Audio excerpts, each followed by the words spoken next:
आजकल हर तरफ बस एक ही नाम सुनने को मिल रहा है, चैट जीपीटी। पर यह है क्या? और सबसे बड़ी बात, ये किसी जादू की तरह काम कैसे करता है?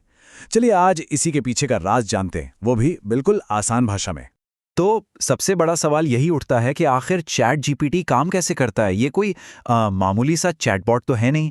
इसका जो तरीका है ना, वो सच में हैरान कर देने वाला है। देखिए, चैट जीपीटी को समझने से पहले हमें एआई को समझना होगा। एआई मतलब आर्टिफिशियल इंटेलिजेंस। सीधी सी बात है, ये एक ऐसा कंप्यूटर सिस्टम है जिसे इंसानी दिमाग की तरह काम करने के लिए बनाया गया है, जैसे हमारी भाषा को समझना। और चैट जीपीटी बस इसी एआई का एक कमाल का उदाहरण है। ये सिर्फ लिखी हुई बातों को समझता ही नहीं, बल्कि बिल्कुल एक इंसान की तरह जवाब भी लिख सकता है। टेक्निकली इसे लार्ज लैंग्वेज मॉडल या एलएलएम कहते हैं, और यही चीज इसे इतना इतना स्पेशल बनाती है। तो चलिए सबसे पहले ये देखते हैं कि इसका दिमाग बनता कैसे है। आखिर इसके पास इतना सारा ज्ञान, इतनी सारी जानकारी आती कहां से है? ये सब शुरू होता है ट्रेनिंग से। देखिए, चैट जीपीटी को सिखाने के लिए उसे बहुत ही ज़्यादा टेक्स्ट डेटा पढ़ाया जाता है। इसमें किताबें हैं, आर्टिकल्स हैं, वेबसाइट्स हैं, यहाँ तक कि लोगों की बातचीत भी शामिल है। आप बस ऐसा सोचिए जैसे इसने इंटरनेट की एक बहुत बड़ी लाइब्रेरी को पूरा का पूरा पढ़ लिया हो। और पता है, इस पूरी ट्रेनिंग का मकसद क्या है? एक बहुत ही सिंपल लेकिन पावरफुल चीज़ सीखना। वो ये कि किसी भी वाक्य में अगला शब्द कौन सा हो सकता है। बस सारा खेल इसी पैटर्न को पहचानने का है।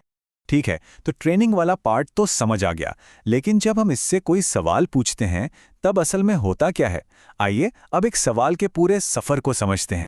तो होता यह है कि सबसे पहले एक सवाल लिखा जाता है, फिर सिस्टम उस सवाल को छोटे छोटे टुकड़ों में तोड़ देता है, जिन्हें टोकन्स कहते हैं। इसके बाद एआई का काम शुरू होता है। वो अनुमान लगाता है कि जवाब का अगला सबसे सही शब्द क्या होगा, और ये प्रोसेस शब्द दर शब्द चलता रहता है जब तक कि पूरा जवाब तैयार ना हो जाए। और यही जो भविष्यवाणी करने का खेल है ना, यही इसका असली सीक्रेट है। इसको एक बहुत ही आसान उदाहरण से समझते हैं। एक ऐसी चीज जो हम सब रोज इस्तेमाल करते हैं। जरा इस अधूरे सेंटेंस को देखिए, मैं आज डैश जा रहा हूं। जैसे ही हम इसे पढ़ते हैं, हमारे दिमाग में फौरन कुछ शब्द आ जाते हैं जो इस खाली जगह में फिट हो सकते हैं, है ना? अच्छा, अब सोचिए हमारे फोन का कीबोर्ड क्या सजेस्ट करेगा? शायद स्कूल, ऑफिस या बाजार। ये भी तो एक तरह की भविष्यवाणी ही है ना? जो हमारे लिखने के पैटर्न को देखकर की जाती है। तो देखा, हमारे कीबोर्ड का ये छोटा सा सजेशन और चैट जीपीटी दोनों एक ही आइडिया पर काम करते हैं। बस फर्क इतना है कि चैट जीपीटी इसका एक बहुत ही ज्यादा पावरफुल और एडवांस्ड वर्जन है। काम वही है, अगले शब्द का अंदाजा लगाना, लेकिन चैट जीपीटी ये काम लाखों करोड़ों गुना बेहतर तरीके से करता है।